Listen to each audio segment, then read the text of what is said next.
Okay, welcome everyone to our webinar on Explore China, Understanding the Chinese Mobile Market. I'm Ilya, the head of sales in Europe in Nativex. With us, we have Olivia from Ocean Engine, who will speak in a few minutes. We have Marina from TapNation, and we have Ming from Tenjin. So on this case, I suggest we'll start right away with Olivia, and who will elaborate on Chinese mobile market trends. Olivia, please take us forward. Thank you. So my name is Olivia. I will be speaking on behalf of Ocean Engine, and today I will mainly be walking through some of the key characteristics of China's digital landscape and also some of the key trends that advertisers and developers should be looking out for in 2021 as well as 2022. I will also be briefly overviewing Ocean Engine's key capabilities as well. Great. Thank you. So China is really one of the most unique digital landscapes and communities in the world. For one, China is the world's largest digital community. About 1/3 of global internet users are halting from China, which really represents to almost 30% of the global internet users from around the world. Just to give you an idea of the total scope of the size of the China digital landscape, we can see that there are about 989 million internet users in China, which is close to 1 billion users. And these combined internet users hold up of a community of a combined total of populations from 9 countries, including Spain, South Korea, Italy, France, the United Kingdom, Germany, Japan, Russia, and the United States combined. At the same time, China is uniquely a mobile-first country. It really is unlike any other country in the world where it has actually skipped over the internet generation and went straight into mobile marketing. We can see that the mobile penetration rate in China is about 99.7%. And on average, China's mobile users are spending 6.7 hours on the mobile internet. And this figure is even increasing over time, year over year.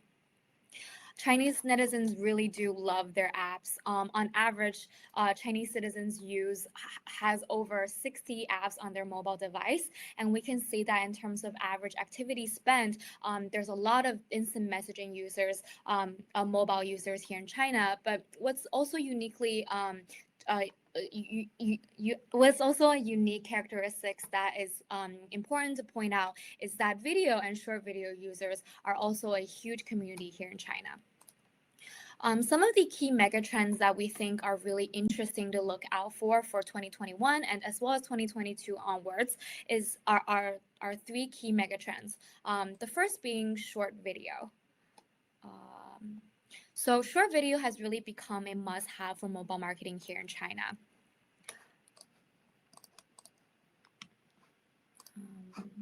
So I think the slide is taking a while to load. Is it just on my end, or can everybody see the slide? Yes, I think we can see it. Okay, so I think there's a small lag here on my end, but I'll just keep going.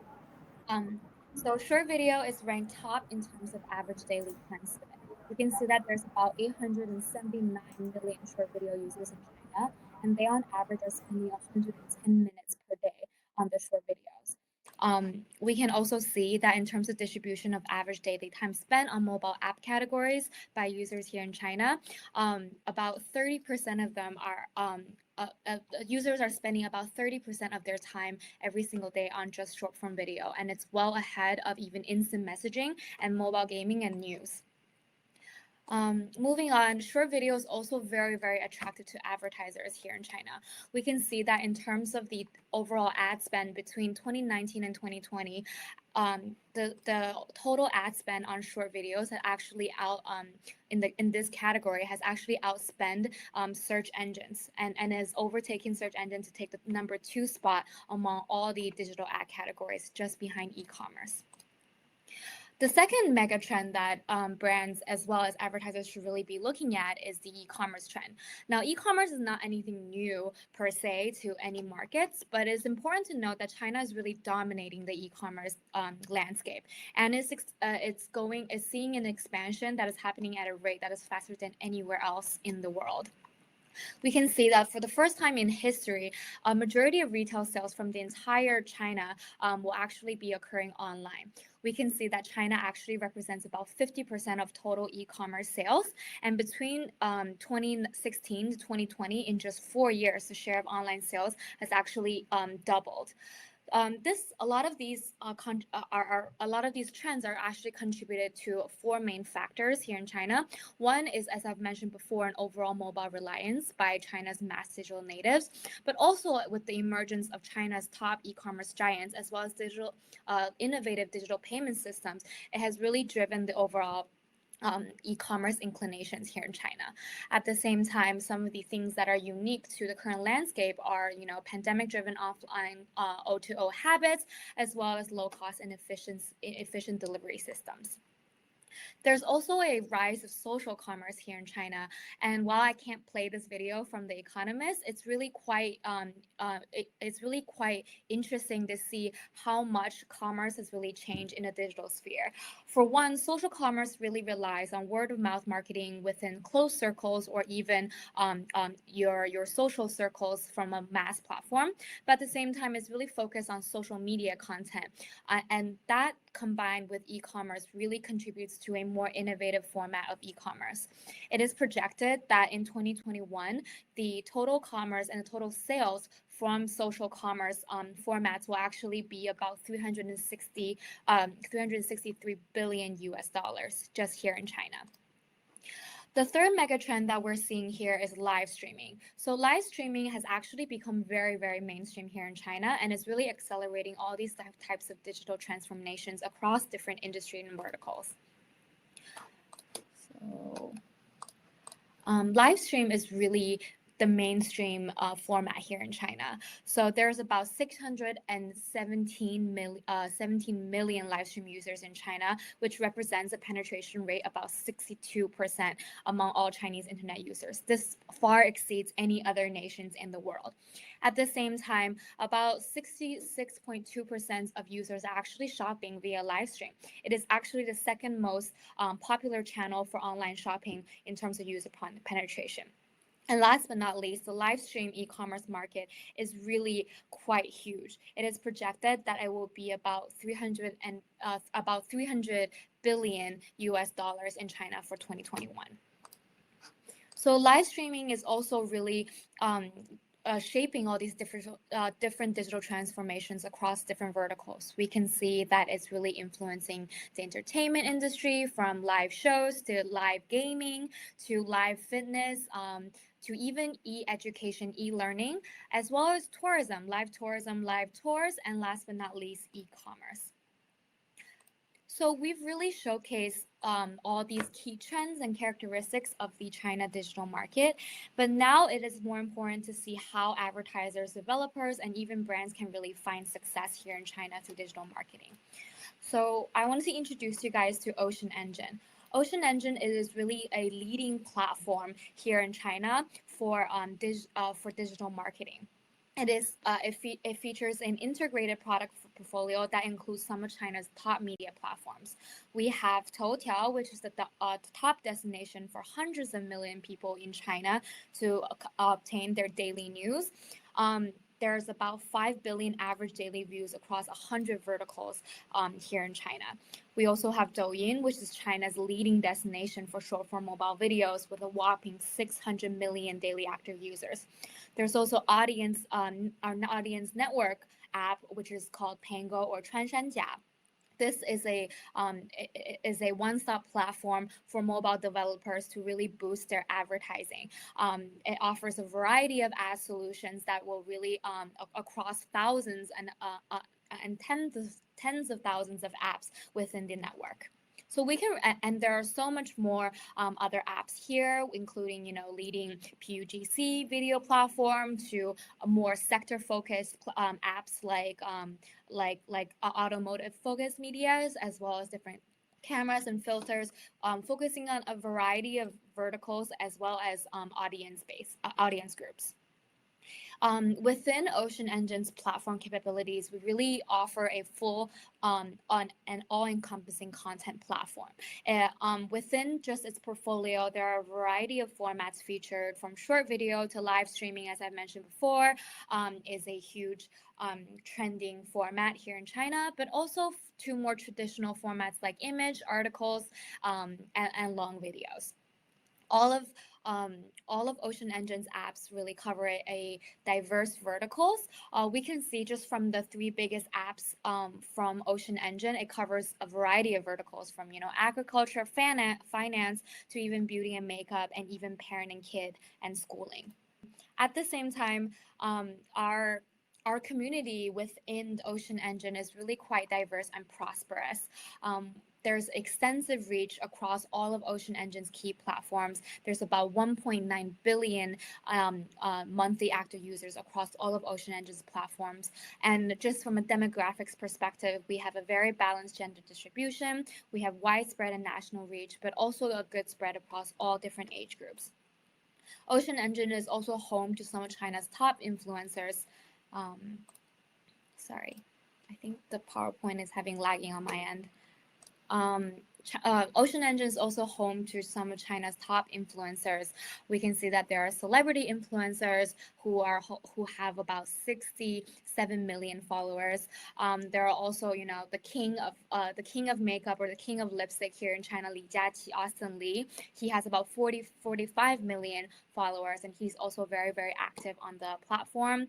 There's also a lot of different other types of key influencers here in China, including from sectors of film and television, comedy, gaming and utilities, and even new official news channels here in China.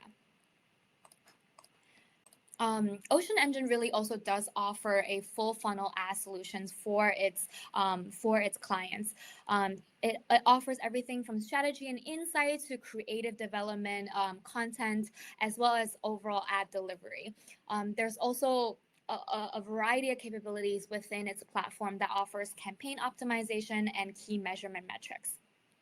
From a community engagement and advertising marketing full funnel solutions perspective, it offers everything from reaching target audiences to actually engaging with users, and in the end to actually having measurable conversions that will actually boost either GMV or downloads, and other key business performance KPIs.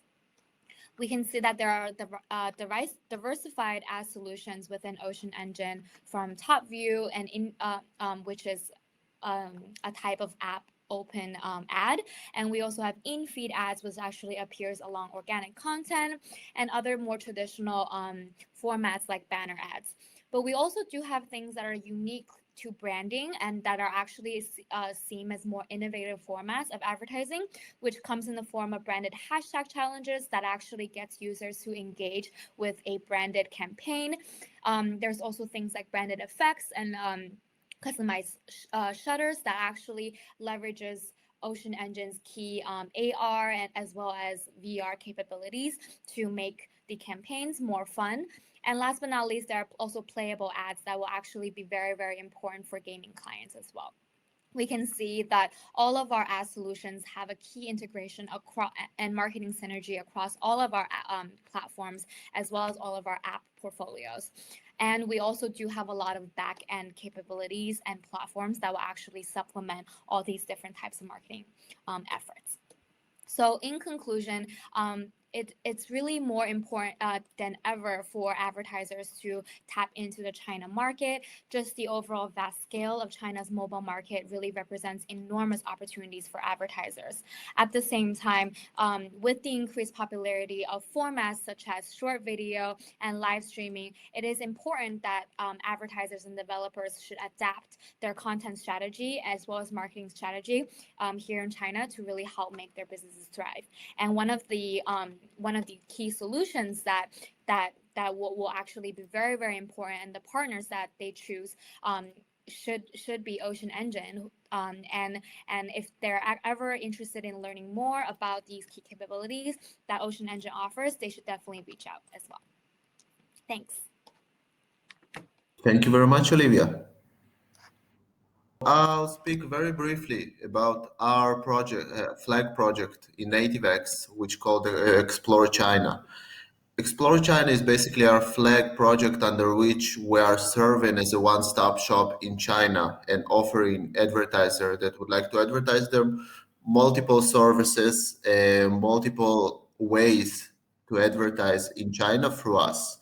Here I will basically go through them one by one, and of course we'll share some case studies and some known challenges for advertisers in China.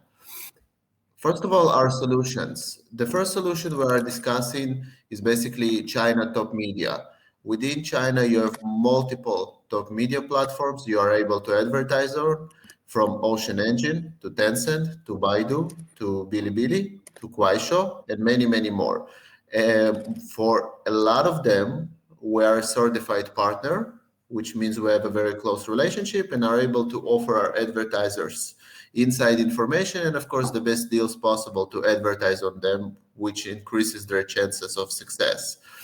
We also have the Android solution, in which I will speak in a few slides actually, but what we do for our advertisers, unlike in the West where Android consists of Google Play, this you don't have in China, of course. You have the local app stores, which is very fragmented. We are able to support our advertisers both for launching campaigns on Android app stores, for managing them, to find the most efficient ways to monetize their traffic, their users on the Android apps in China.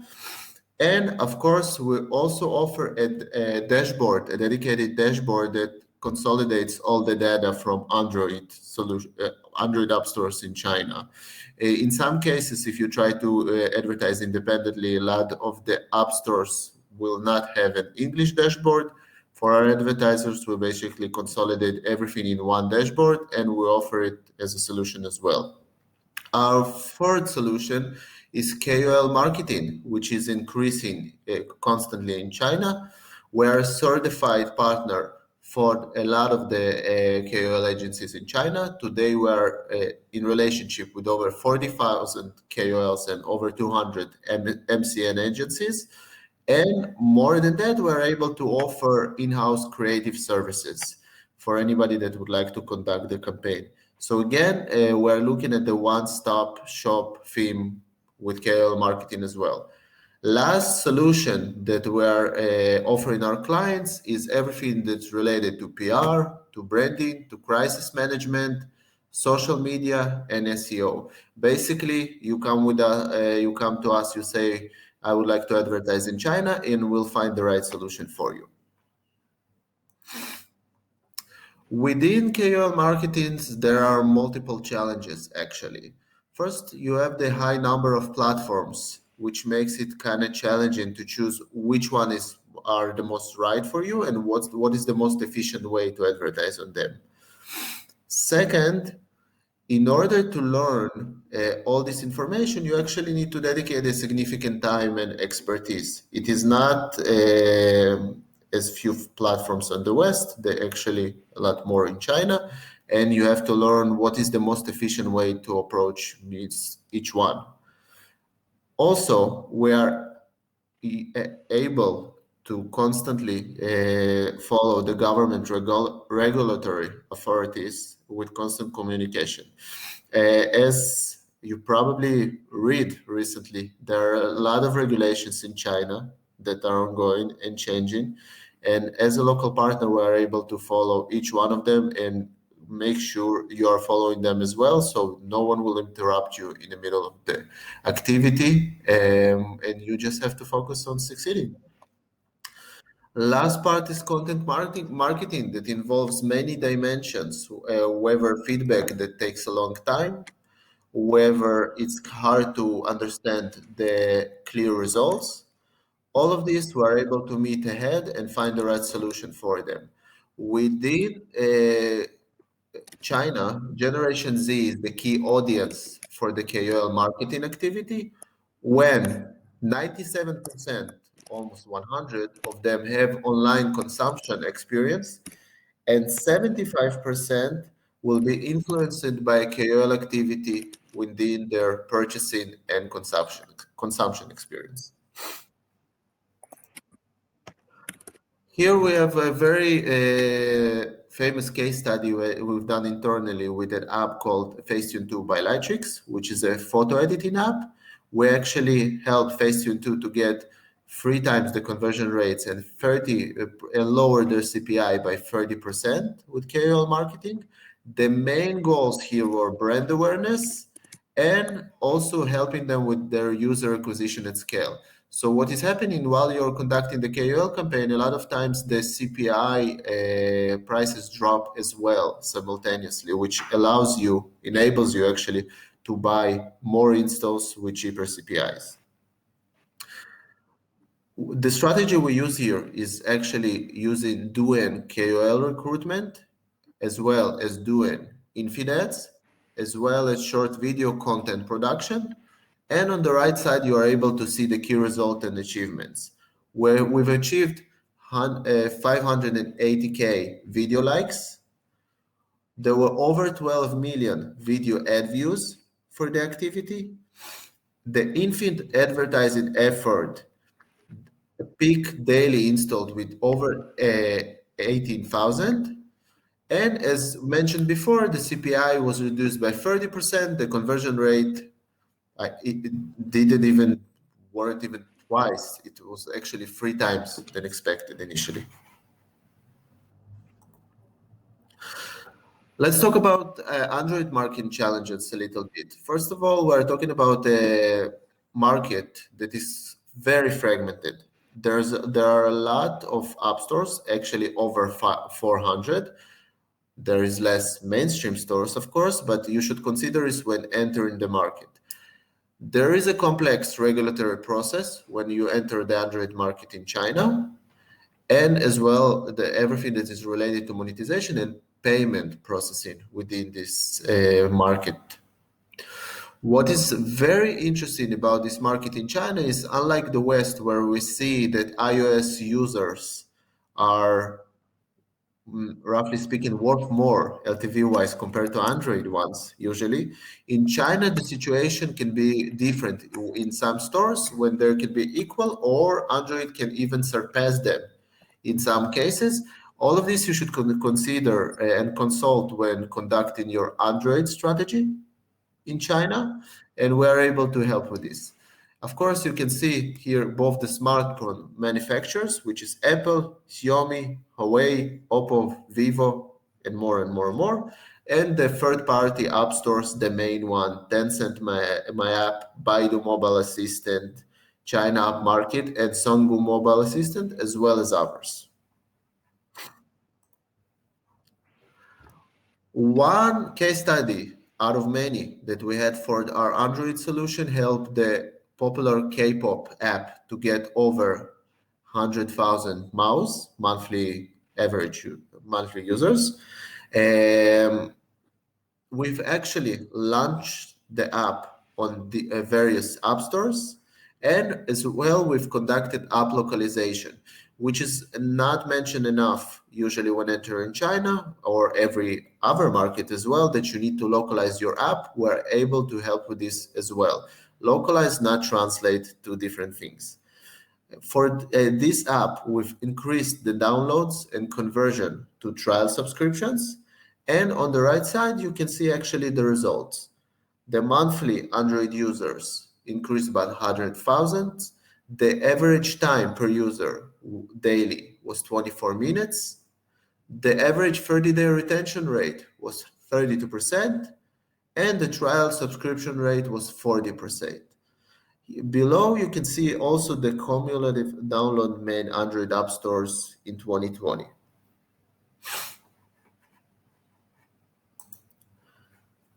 Last but not least, I would like to discuss a little bit top media buying channels, buying in China, the challenges. First of all, essentially, when we even start considering a campaign in China, the main question is who your target audience. And in China, in mobile, it's very diverse and fragmented again. Based on this, we're able to structure the right strategy for top media. The unique internet system that is actually dominated by domestic tech giants, reminding you there is no Facebook, Google, Amazon, or all the big companies we are familiar with in the West. In China, they do not exist. It requires you to adjust to the market and find the best way to conduct your campaign. Wherever you go with Biden's Ocean Engine, wherever you go with Tencent, wherever you go with Baidu, wherever you build a strategy in which they support each other and complement each other, we are able to conduct all of this as a local partner. And that's it, guys. Thank you very much. So my first question is actually to Ming from Tenjin. So, as mentioned before, platforms like Facebook and Google are not present in China. Which media platforms should you focus on when you are developing your user acquisition strategy in China? That is a pretty common first questions when international developers trying to do UA or run their apps in China. And we Tenjin have an office in Shanghai for a bit more than 2 years. And some of you might not know we are a attribution platform, and we can support both iOS and Android globally and also in China. And from what we can see that in each category and for each product, they have their own strengths in terms of how to run UA and how to run their ads. On our end, we have a very large portion of clients in the casual game or hyper-casual game era, and we can monitor that. We can see that Ocean Engine is actually indeed the biggest one, and my thinking is probably because of this Douyin, which is TikTok's China version, and this whole thing suits casual games much better than the other channels. So yeah, Ocean Engine would be the first stop, and you should try if you want to interested in this market. Marina, my question is to you, what are some differences in strategy regarding iOS and Android in China? Yeah, thank you. So I'd say that the main difference between iOS and Android, especially in China, is that globally we are used to Google Play on Android and the App Store on iOS.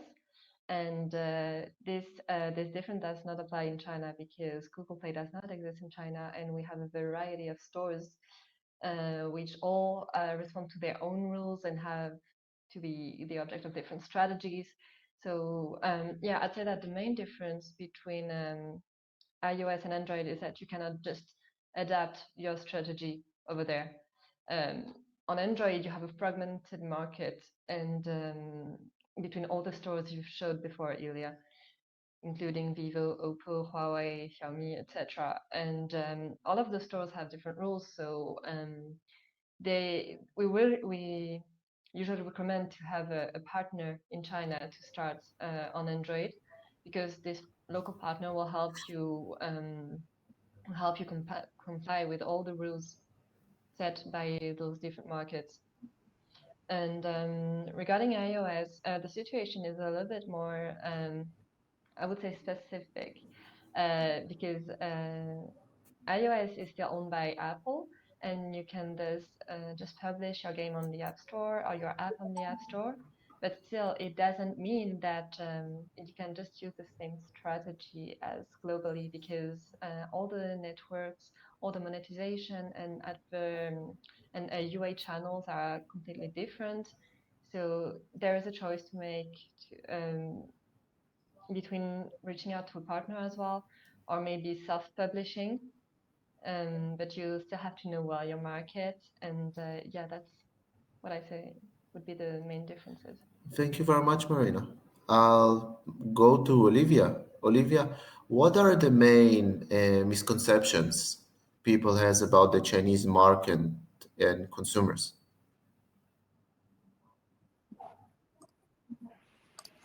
Sure. So I think there are three biggest misconceptions that sometimes Western developers and brands and advertisers may have about the China market. For one, is that marketing strategies don't really work universally here in China. For one, marketing methods that work internationally won't really work in China. For one, we can see that traditional marketing don't really have any play here in China. Things like TV ads or radio ads or even newspaper ads are really very, very much outdated here in China, but still have a playing field in the West. On the other hand, even certain digital marketing strategies are considered very outdated here in China. Things like email marketing, or even things like search marketing and web page ads, sometimes are considered more outdated for advertisers in China. Instead, as I mentioned before, mobile marketing is really key here in China, with a specific interest in video marketing as well as app marketing. So these are more of the important channels that will actually work in China, but won't be same as the West. A second misconception that many people may have is that Chinese consumers are the same as consumers elsewhere. For one, as I mentioned before in the presentation, China are the world's top digital natives, and with the close to 1 billion users, they're really quite different from the rest of the world with their digital touchpoints. At the same time, Chinese consumers really rely very, very heavily on word of mouth marketing. About 75% of Chinese internet users actually choose to post online feedbacks about their purchases at least once a month. And this figure, we can see 75% is compared to with just less than 20% in the United States. And last but not least, Chinese consumers are omni-channel shoppers, meaning that 75% of Chinese actually shop online, and they like to use a variety of digital channels to make their purchasing decision. And this is well ahead of only 20% of the omni-channel shoppers in the world. The last misconception that many might have about the China digital landscape, as you've mentioned before as well, is that the China digital landscape is really not like anywhere else in the world. International top key players like YouTube, Twitter, Google, Facebook, and Instagram don't really have any presence here in China. Instead, domestic players like Douyin, WeChat, Baidu, Toutiao, Taobao, they are the ones that really dominate, and they have their own unique spin that go actually beyond their Western parallels. Thank you very much, Olivia. Ming, what is the current outlook of the hyper-casual gaming market in China? We know that it's one of these verticals that is mostly talked about when mentioned about China. Yes. We at Tenjin has been growing with this whole hyper-casual trend in the past few years, and many of our key clients has become super big. Like Udo and C Game has been started with us since day one, and they grow to this enormous success. And in China, the story is a little bit different, but I wouldn't say it's that different. You already heard that there is no Google Play in China, but iOS is still here. This 1 billion mobile users. For iOS, it's almost more than, I think it's more than 200 million. For many parts in the West, it's a population bigger than a country. So the market is super big, and for the hyper casual, it's still growing really quickly in the past few years. And for the local players, they are doing their games and for their Chinese audience, but they're also going for the global market. And they're running their UA in many other parts of the world. And for many of our Western clients, they are also running UA in China. And it's, I would say it's still the overall hyper-casual era is still not getting old, and it's growing. And the market is big enough to tolerate so many new innovative products and hyper-casual games themselves with low development resource and also shorter development time can give you a much better ROI in terms of your overall profit and revenue. So so that's what I can share here for hypercasual in China. It's attractive, it's a bit chaotic, but still it's worth investing. So to follow up on this, what are the biggest challenges you think companies are facing now within this vertical in China? The challenges for hyper-casual, I would say it's a bit different compared to medical and hardware games. The first thing you may already heard is this ISBN number. And in the past few years, and on iOS, it's since last May, and you had to apply for a ISBN number to have your games have this IAP feature, which usually it will take 8 months or even a year sometimes. And for hyper casual or casual games, it's really unnecessary if you wait like so many time for this license, and your game would be already dead, or your idea would be already on the market. So I would say for the biggest challenge for hyper casual games, it is still how would you understand the market? How would you understand the channel and to optimize the UA activities? And from what we can from what we observed, working with local partners and agencies to help developers to start the UA would be very ideal for the first step. And they would help you with all the regulation part, and also they would help you to understand which UA channels and which campaign optimization would be fit in a much more efficient way. So for the biggest challenge, I would say it's not as you thought. It's not the ISBN. It's just to find the right partner. And yeah, that's what I can share. Thank you very much, Ming, for the answer. Maurice, my next question is to you. How important, in your view, is to have a local partner in China? And if important, again, you can always say not important at all, and that's a wrap. No, if important, basically, what should companies look for when they're considering partners?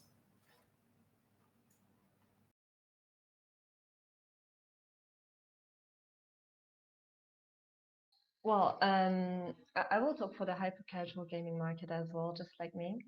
And for the hyper casual, but for gaming in general, having a partner is, I would say, it's the key in China, especially for Android, because um, for Android, you need to have a partner who knows the market, who knows all the stores, who knows the strategy, who has experience before, because we are not used to this type of things. And so I think that, yeah, having a partner for Android is really the key. For iOS, you can think that, yeah, I can still self-publish. I'm on the App Store. I know how it works, but still, it's still have to remind you that all the channels are different. You don't have Google Ads, you don't have Facebook, you don't have, I don't know, Snapchat or anything like that. And all the channels are completely different. You have Tencent, you have Ocean Engine, you have Baidu, and all of those who are not used to how they work. So even though you can self-publish, having a partner regarding the UA is very important, and more specifically that on the creative part of UA, the creatives for gaming are completely different. The Chinese audience has different habits, is used to different kind of advertising, kind of formats, kind of content in the video as well. And yeah, you need to have a partner that knows both the strategy on the specific platform and the specificities of the culture of the audience you're aiming. So yeah, that's what I would say. Having a partner is the key. And then what are some things that companies should look out for in a partner? So I'd say that the main thing for every partnership is confidence with the partner and transparency in communication, because The partner has to be in line with your expectations. You have to have the same way of thinking and align your strategy. So that's why, also because there is a big time difference, you cannot like be in touch all the time. And that's why you need to build a strong relationship with a lot of trust, because you're basically handing them the key to your business in China. So yeah, that's why I think it's really important. And yeah, communication is the key, because even though that partner is a specialist in China, you have to give them all the information about your business as well, because they are not still not internal to your company, and some internal information that you might think are not useful are very useful to the partner. And like I have this experience where at first we didn't share everything with the partner, just gave them a few information we thought were enough. But then we realized it was not, and then we were fully transparent with them, and we really worked hand in hand. Thank you very much. First of all, I concur on the confidence part as well as sharing the information with the partner. I have to say also what you said about the time difference plays a factor, because everyone who worked with the Chinese partner had this experience of receiving a Skype message at 4 a.m. in Europe from the partner and be like, yeah, I know you said it's early in the morning, but not that early. We're fine without it. Olivia, I'll pass it to you. In your view and based on your experience, what are the main obstacles both advertisers and publishers are facing when entering the Chinese market?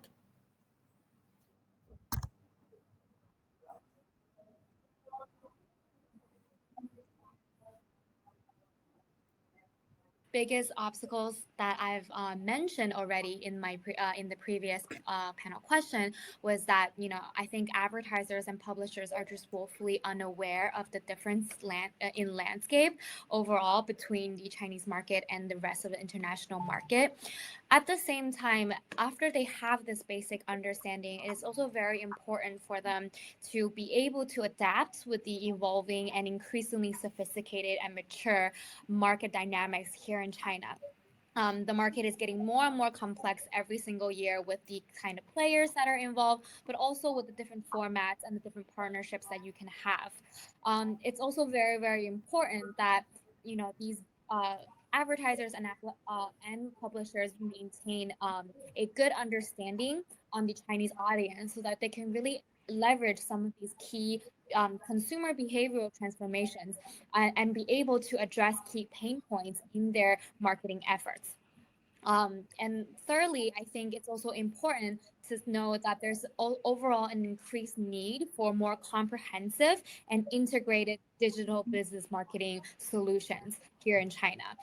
With the amount of touch points that have digital touch points that have really increased here in China, it's more important that brands have a more integrated approach to all of their marketing strategies. And lastly, it's more and more important for even domestic players as well as international players to be able to have a scientific understanding of their marketing results. And also, they should really be able to have more of a tech-powered optimization strategy in all of their marketing solutions.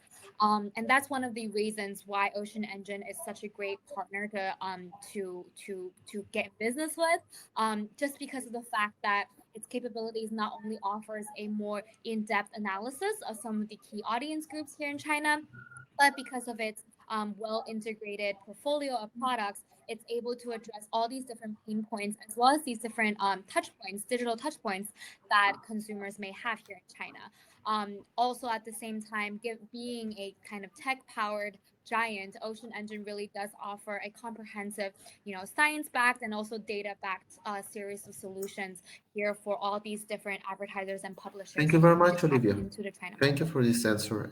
Ming, the last question it goes to you, and it's good you're continuing Olivia's answer.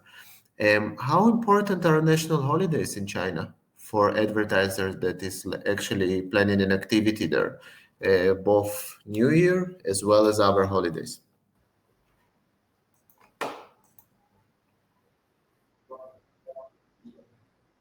For the holidays, like Chinese New Year is really important. You can see the CPS and the installs gonna grow really quickly, and also the summer vacations.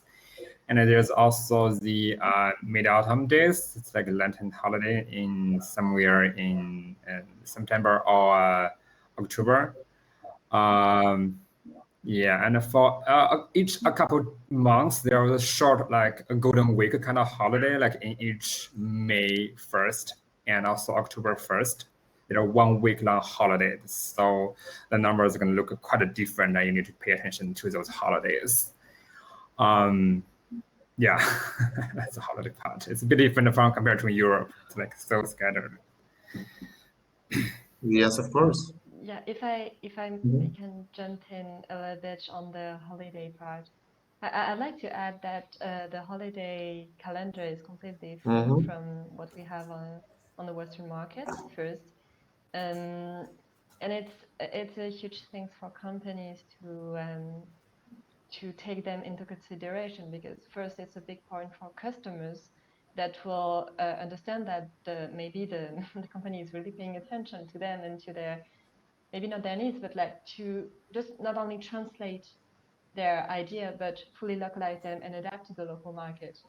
And also I would like to add that those holidays are very big commercial events as well, and you have to expect a Mhm. huge spike on the competition at that time. So So it's true. definitely something So to account true. for when building a I, strategy. I cannot count on enough fingers the amount of advertisers who are surprised by this every year.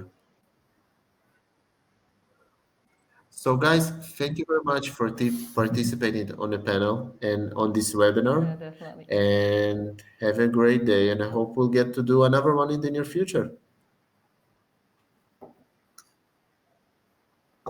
Bye bye.